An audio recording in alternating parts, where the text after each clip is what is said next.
Sunday అంటే అసలు హాయిగా లేచి ఆరాంగా గడపొచ్చు అనుకుంటారు కదా! కానీ ఒక వర్కింగ్ వుమన్‌కి దొరికేది ఒకటే సండే. ఆ సండే గూడా ఎలా మొదలై ఎలా అయిపోతుందో మీకు ఈరోజు నా రోజంతా చూపిస్తాను. అసలు ఉదయం లేచిన దగ్గర నుంచి వీడియో తీయాలనుకున్నాను. కానీ ఏం జరిగిందో తెలుసా? లేచిన దగ్గర నుంచి పనుల్లో పడి కెమెరా తీయడమే మర్చిపోయాను. సరే ఇప్పటినుంచైనా మీకు నా సండే చూపిస్తాను రండి. సండే కదా అని మార్నింగ్ కొంచెం లేట్‌గా లేచాం. సండే రోజు కొంచెం లేట్‌గా లేచిన పనులు మాత్రం మనకంటే ముందే లేచి మన కోసం వెయిట్ చేస్తుంటాయి. వారం మొత్తం ఆఫీస్‌కెళ్ళొచ్చేసరికి ఏదో ఒక పని పెండింగ్‌లోనే ఉంటుంది. సండే వచ్చిందంటే ఈ రోజైనా ఇల్లు మొత్తం క్లీన్ చేసేయాలనిపిస్తుంది. ఒక పని మొదలుపెడితే ఇంకొక పని కనిపిస్తుంది. అది చేస్తే ఇంకొకటి కనిపిస్తుంది.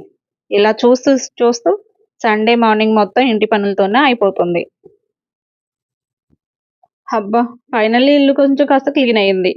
సండే అయినా, మండే అయినా పొద్దున్నే లేచి పనులన్నీ అయిపోయాక ఒక కప్పు కాఫీ తాగితే వచ్చే కిక్కే వేరు కదా! ఏమంటారు?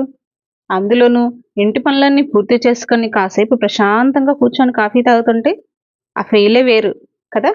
అలా కాఫీ తాగామో లేదో అప్పుడే ఇంట్లో వాళ్ళకి టిఫిన్ చేసే సెక్షన్ కూడా స్టార్ట్ అయిపోయింది. సండే కదా కాస్త రిలాక్స్ అవుదాం అనుకుంటే మన ఇంట్లో సండేకి కూడా పనులకి హాలిడే ఉండదు కదా! ఇక కాఫీ కప్పు పక్కన పెట్టి టిఫిన్ పనుల్లోకి దిగిపోయాం.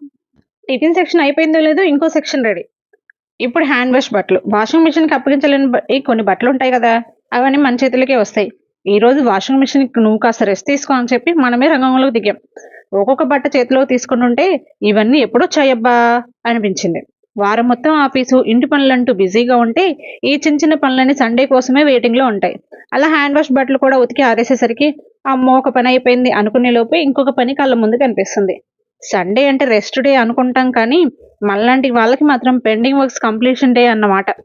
అప్పటి వరకు ఏదో ఒకటి చేస్తూ ఉంటే పైన టైం 11 అయిపోయింది. ఇంతలో మావాడొచ్చి "అమ్మా ఆకలేస్తుంది." ఇక అంతే హోటల్‌లో మెనూ చూస్తూ మనకి నచ్చినవి ఆర్డర్ చేస్తాం కదా!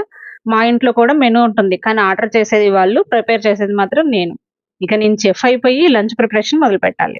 ఇదొకటి, అదొకటి. ఇంకొకటి కూడా చెయ్యాలి. అందరికి నచ్చినట్టు వంట చేయాలంటే ఒక చిన్న హోటల్ కిచెన్ నడిపినట్టే ఉంటుంది. సరే ఎలాగైనా అందరికి భోజనం పెట్టాలి గదా! అలా వంట మొత్తం కంప్లీట్ చేసి ఫైనల్లీ అందరూ కూర్చొని తిన్నాం. అందరూ తిన్నారు. కిచెన్ కూడా సర్దేశాను. టైం చూస్తే 2:30. అబ్బా! పనులన్నీ అయిపోయాయి గదా! ఇప్పుడే కాసేపైనా నడుము వాల్చుకోవచ్చు అనిపించింది. అంతలో పిల్లలు ఎక్కడి నుంచో వచ్చి, "అమ్మా నువ్వు పడుకుంటే ఇలా కాసేపు రాముడు సీత ఆడుదామంటూ" ఒకటే గోల. నేనేమో నాకు నిద్రొస్తుంది నాన్న రేపు ఆడుకుందాం అని బుజ్జగించే ప్రయత్నం చేశా. కానీ వాళ్ళకి నా నిద్ర మీద అసలు కనికరం లేదు. ఒకటే గోల, ఒకటే పిలుపులు. చివరికి సరే సరే ఆడుదామన్నాను. నా నిద్రకి సండే హాలిడే ఇచ్చేసి లేచా. అలా కాసేపు రాముడు సీత ఆడుకున్నాం. పిల్లలతో ఉంటే ఎంత అలసిపోయినా సరే వాళ్ళ ఆనందం చూసేసరికి మనకు ఉన్న అలసటంతా తీరిపోతుంది. ఇంతలో టైం చూసేసరికి 5:30. మా అమ్మాయి అలా గేమ్ అయిపోయిందో లేదో సండే కదా బయటికెళ్దామని ఒకటే గోల. ఇక నో అంటే ఇనదు కదా! మళ్ళీ సాయంత్రం టీ, స్నాక్స్ అన్నీ రెడీ చేసుకొని బయలుదేరేసరికి 7 అయిపోయింది.